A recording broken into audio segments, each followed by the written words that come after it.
नमो तस् भगवतो अरहतो सम्मा संबुद्धस्स। नमो तस् भगवतो अरहतो सम्मा संबुद्धस्स।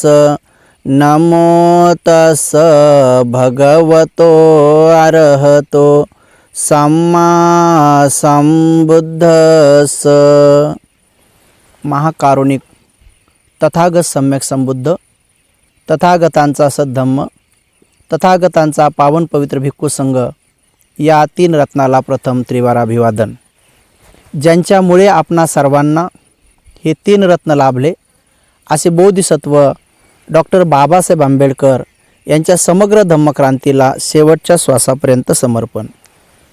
श्रद्धेय उपासक उपासिका, पालक आणि बालिकांनो, आजच्या या शुभ प्रसंगी आपण एका महत्त्वपूर्ण विषयाच्या संदर्भात जाणून घेऊया।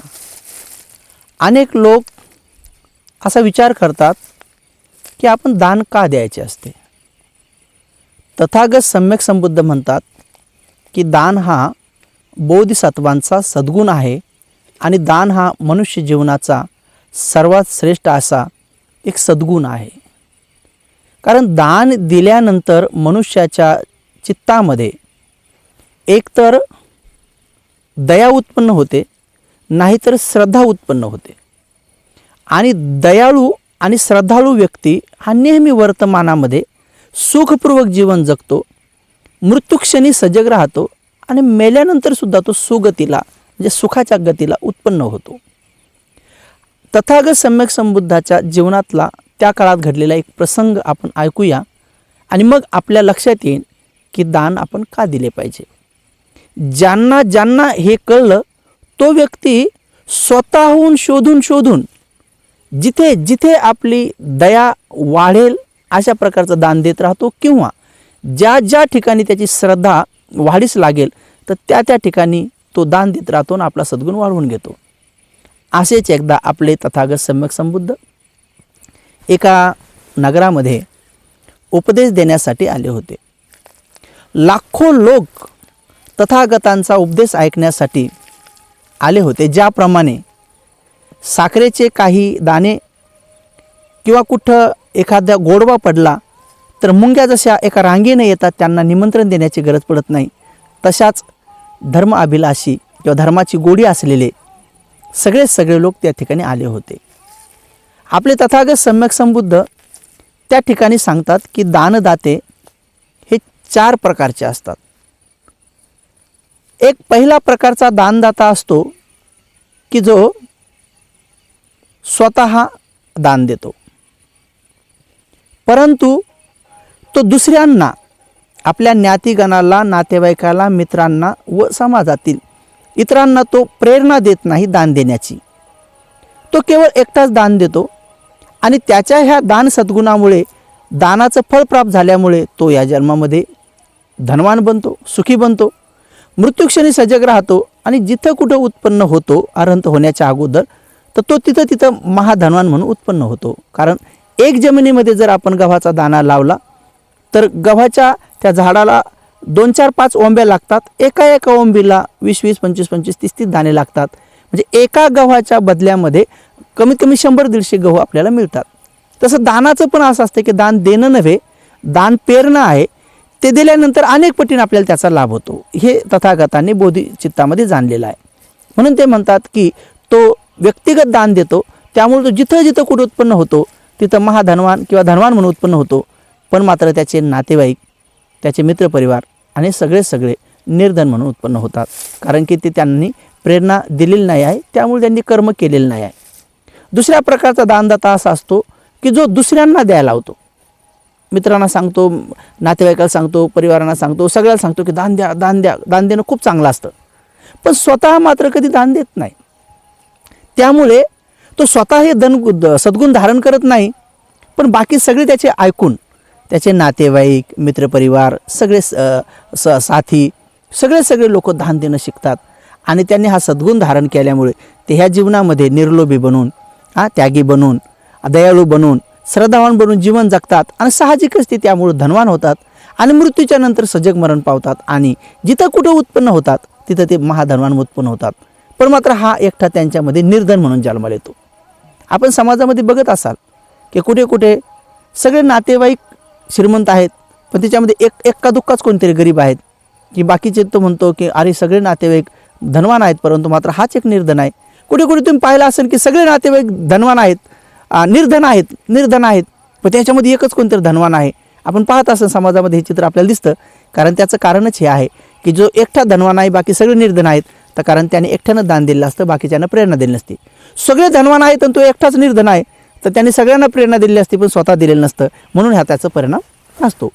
तिसऱ्या प्रकारचा एक दानदाता असतो म्हणे की तो दान चांगला आहे म्हणतो, दान दिलं बी पाहिजे म्हणतो, पण तो स्वतःही देत नाही आणि दुसऱ्यालाही दान लावत नाही. तो दानाची प्रेरणाही देत नाही, स्वतःही देत नाही. साहजिकच त्यामुळं त्यागाची भावना, श्रद्धेची भावना, दयाळूपणाची भावना, परोपकाराची भावना त्याच्या मनामध्ये निवास करत नाही, वाढीस लागत नाही. म्हणून तो असं संकुचित जीवन जगतो, स्वार्थी जीवन जगतो. आणि स्वार्थी जीवन जगल्यामुळे त्याच्या मनामध्ये फार अशी उदारता नसते.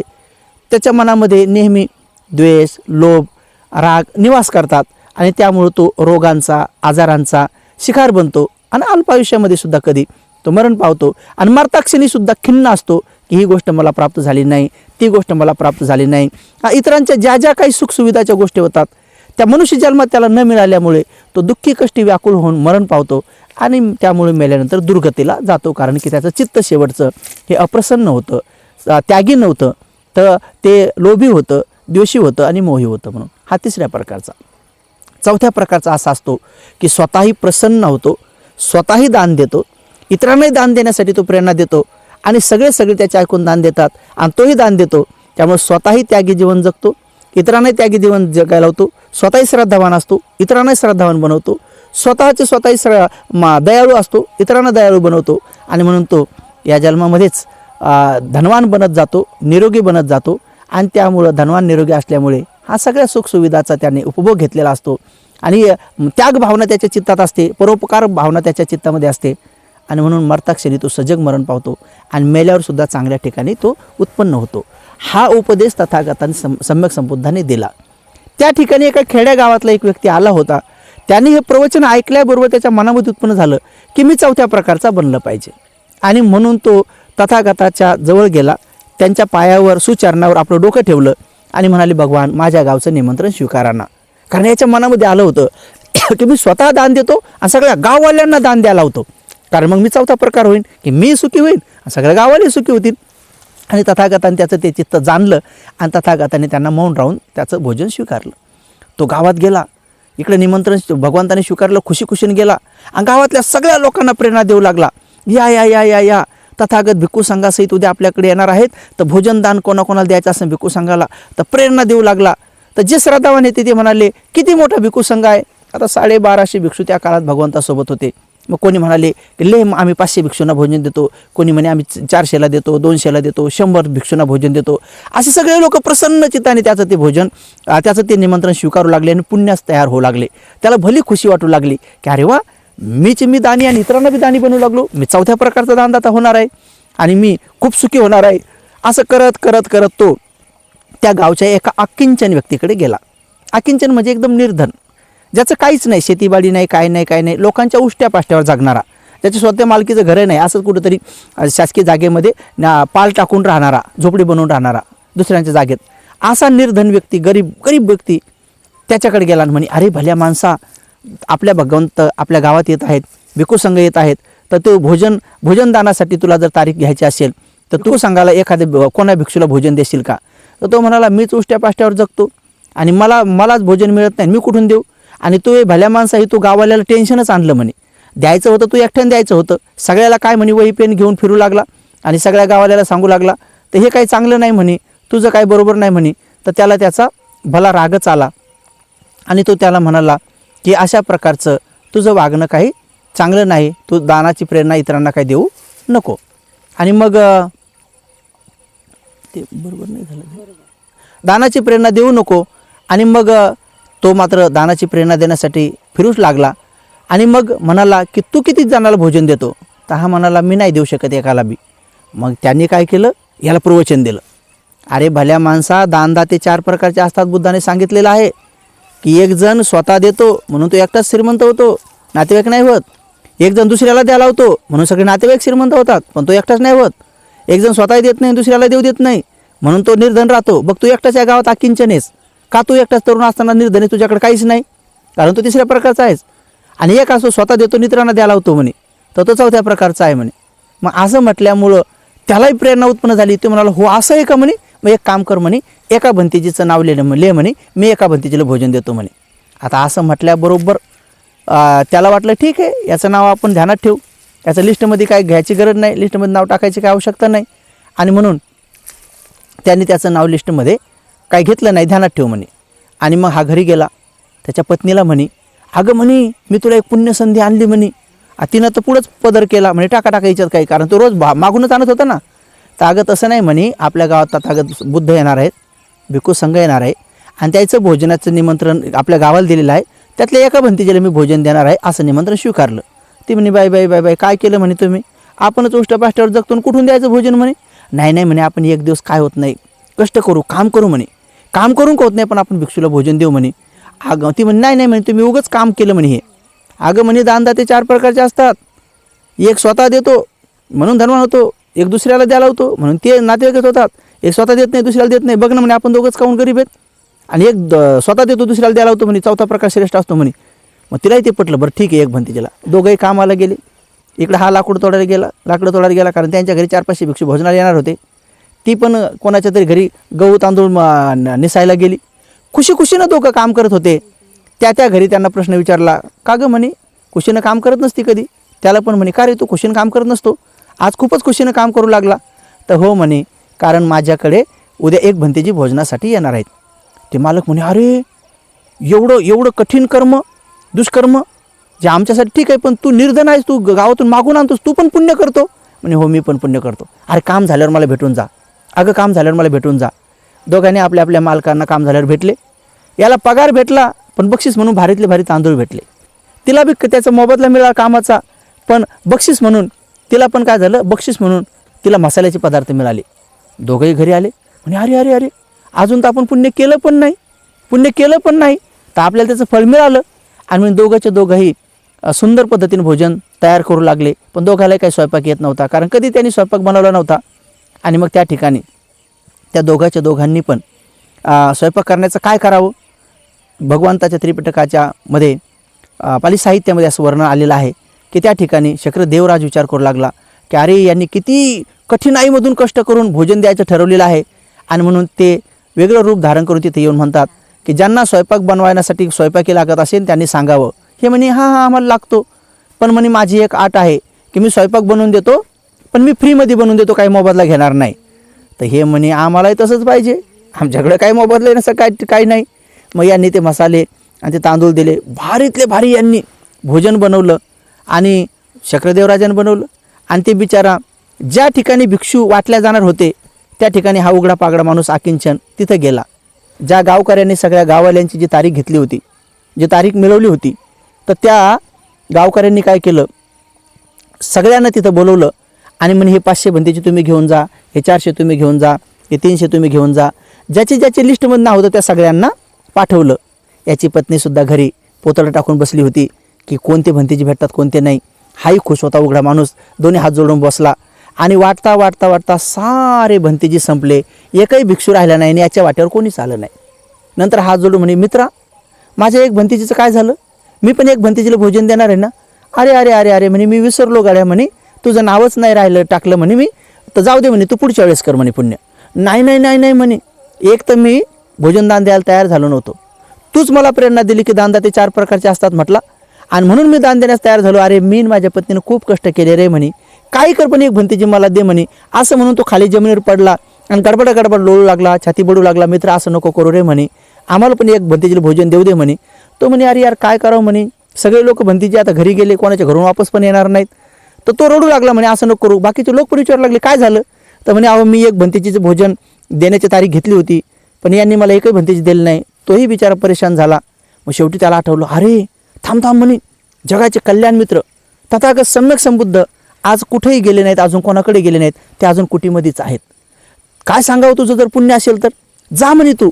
तो बिचारा जे उठला की जिकडे भगवंत होते त्या दिशेनं पळत सुटला. तिथं अगोदरच राजा येऊन थांबलेला होता, प्रधान येऊन थांबलेला होता, श्रेष्ठी धनवान महार लोक येऊन थांबलेले होते की भगवान कुटीच्या बाहेर आले, त्याचं भिक्षापात्र घ्यायचं आणि आपल्या घरी न्यायचं म्हणून ते थांबलेलेच होते. कारण सम्यक संबुद्धाला भोजन देण्याचं जे म्हणजे मोजमाप करता येत नाही एवढं जे महापुण्य प्राप्त होतं, ते पुण्य करण्यासाठी ते हजरच होते. हा बिचारा तिकडे गेला. राजाने त्यांनी पाहिलं तर म्हणे अरे त्याला हाकला, इथं काही भोजन बिजन नाही म्हणून त्याला हाकला. त्याला हाकलू लागले तर तो म्हणा नाही मी तर काही जाणार नाही आज इथून. तर म्हणे अरे याला जर पाहिलं तर भगवंत याच्यासोबत जातील म्हणून याला हाकला.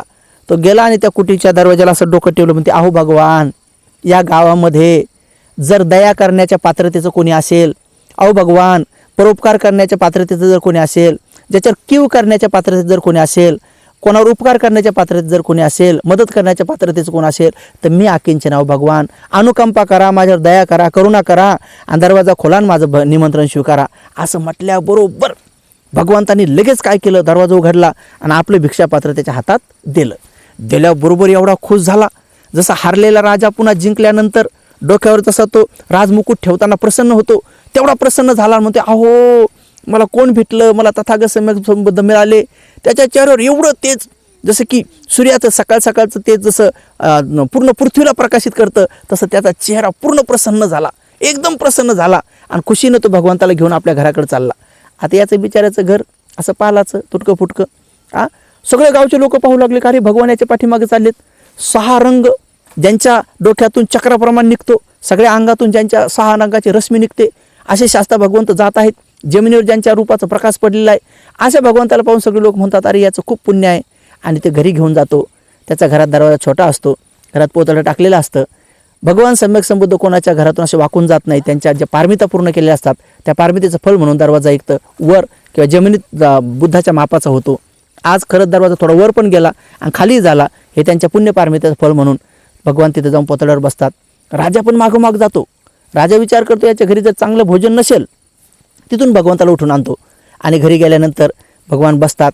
त्याची पत्नी टोपचं झाकण खोलते. झाकण खोलल्याबरोबर भारीतल्या भारी घरी मिळालेले तांदूळ, भारीतला भारी मसाला आणि शक्रदेवराजाने बनवलेला स्वयंपाक एवढा सुंदर टेस्टी की त्या सुगंध ते वासानच राजा म्हणतो अरे बापरे, अशा प्रकारचं भात चावल तर मी पण नाही खाल्लं कधी. राजा म्हणतो भगवान मला भरपूर कामं आहेत, मी जातो आणि पुन्हा येतो. भगवान मौन धारण करून म्हणतात ठीक आहे, जसं राजाला वाटतं तसं करेल राजा, योग्य वाटेल ते. आणि मग नंतर भगवान भोजन आदी करतात. भोजन झाल्यानंतर त्याचं दानानुमोदन करायचं तर सगळे भिक्षू वेगवेगळ्या घरून पुन्हा भगवंताचे तिथंच येतात. पुन्हा राजा पण लवकर येतो आणि भगवान दानानुमोदन करणार तर तेवढ्यात राजा उठून म्हणतो ए भल्या माणसा, तू खरंच जिंकला आज, तर तुम्हाला तुझ्या पुण्यात सहभागी करणार. तो म्हणतो मला नाही माहीत पुण्यात कसं सहभागी करणं असते. तर तो भगवंत म्हणतो अहो भगवान, हा राजा म्हणतात की मला त्यांच्या पुण्यात सहभागी करा म्हणून, त्यांना माझ्या पुण्यात. तर भगवान म्हणतात हो ना, होऊ दे ना. एका दिव्यानं दुसऱ्या दिवा पेटवला तर प्रकाश कमी थोडी होतो, जास्तच होतो, उजेड जास्तच होतो. तर म्हणून तुझ्या पुण्यात त्याला सहभागी होऊ दे. तर राजा उठला म्हणतो मी असा सहभागी नाही होणार. तर मी आजपासून एवढे नगर याचे, त्या नगरातली सगळी शेती याची, त्या नगरातले सगळे हाती घोडे दासदास सगळे याचे, एवढं सगळं देऊन मी या पुण्यात सहभागी होतो. नंतर प्रधान पण उठला, त्यानेही कुठलं तरी आपलं वन देऊ केलं. नंतर श्रेष्ठी उठले, 100 ब्राह्मणही उठले आणि त्यांनी भरपूर देऊ केलं.